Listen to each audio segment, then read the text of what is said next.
Welcome to Teaching Truth on His Majesty's service. That's been the overarching theme for our reflections over the last few weeks and months as we've explored and journeyed through the exciting historical and prophetical book of Daniel. Because Daniel was a man on His Majesty's service, Daniel was devoted to God. Daniel was used by God, and it was to Daniel that God revealed much of what would happen in the end times. That's what we're exploring in our reflections this week as we dive into the pool of Daniel chapter 12. And we've already considered in our thoughts this week that there are books, there are resurrections. And the third truth that I would like to share with you this week from this passage about the end times is that there are stars. There are stars. Let's read Daniel chapter 12 verse 3 together.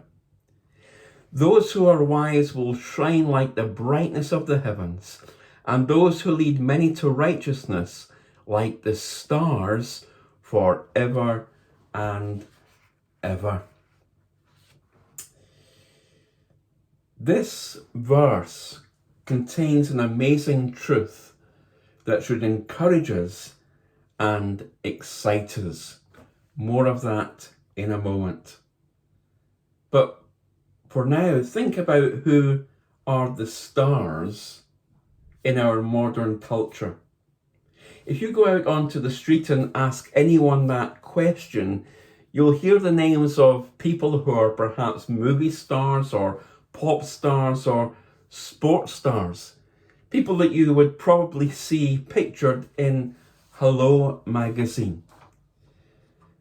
And every year people queue at pop concerts or in sports stadia to catch a glimpse of these stars. They want to see what they are wearing, who they're with, even how they've fixed their hair. These people are called stargazers. But do you know that God is a stargazer? And do you know who the real stars are? The real stars in the eyes of God are you and I, because that is what this verse is telling us. That if we follow Jesus and if we lead many to righteousness, if we introduce people to Jesus, God considers us a star. We may never have our face on the front of Hello magazine or even on the pages within it, or even perhaps in our local paper. But if we are actively leading others to righteousness, introducing people to Jesus, the Bible affirms that we are like stars.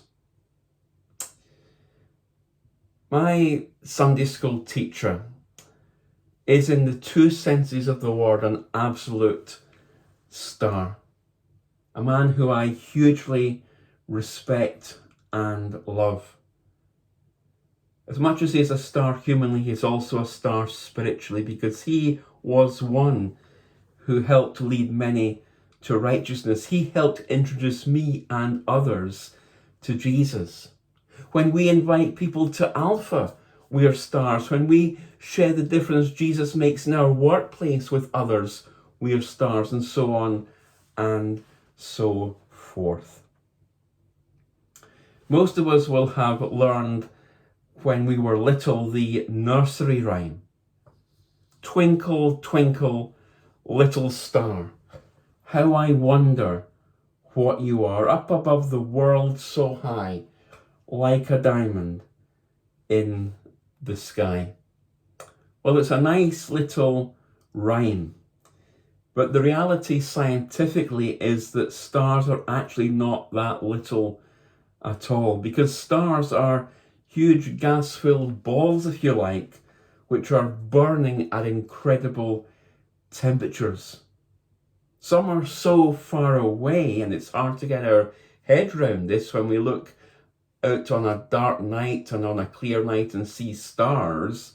Some are so far away it takes many years for their light to reach us. So the light that we are seeing when we look up is not the light at that moment in time.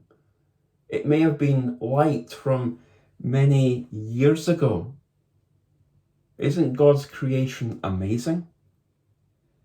But to us, the stars in the sky keep on shining. And we are to keep on shining faithfully, like the stars at night, giving direction to people who are lost.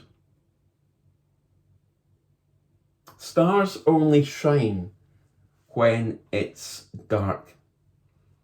Stars are shining during the day, but because of the brightness of the sun, we can't see their light. So when do we need to let our light shine for Jesus as stars? In the spiritual darkness.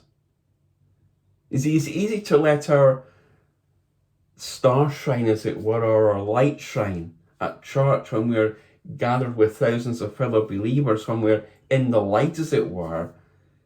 But we need to let our star shine, our light shine in the darker places, in our school, in our university, in our work, in our neighborhood, wherever there is spiritual darkness.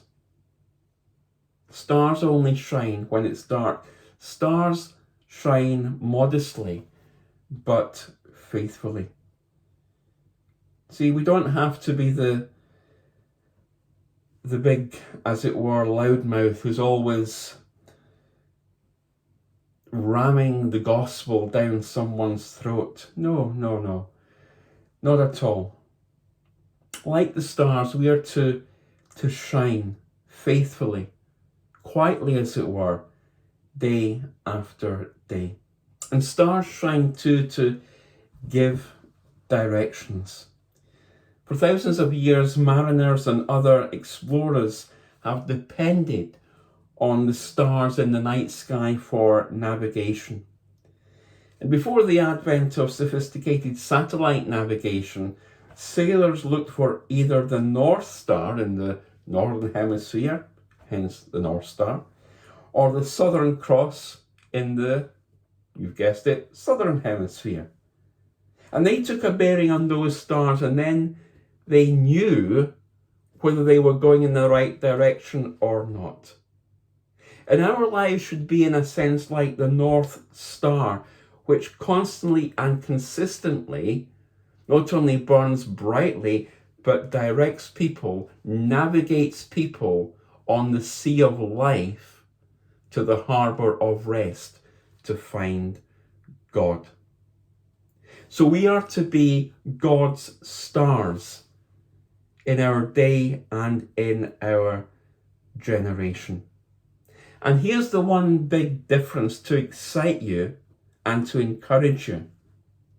The one big difference between you and I and the stars shining in the sky is this: that Daniel chapter 12 verse 3 says that we will shine forever and ever.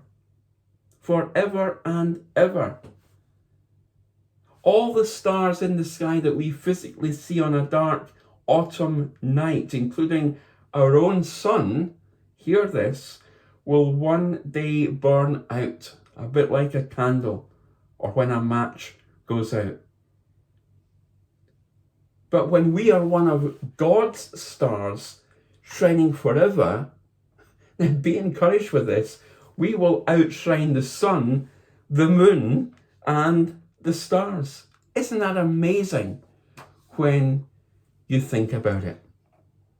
The simple takeaway challenge I want to leave with you today, as I leave it with myself, is this: be a star, be a shining star for Jesus. Lead many to righteousness.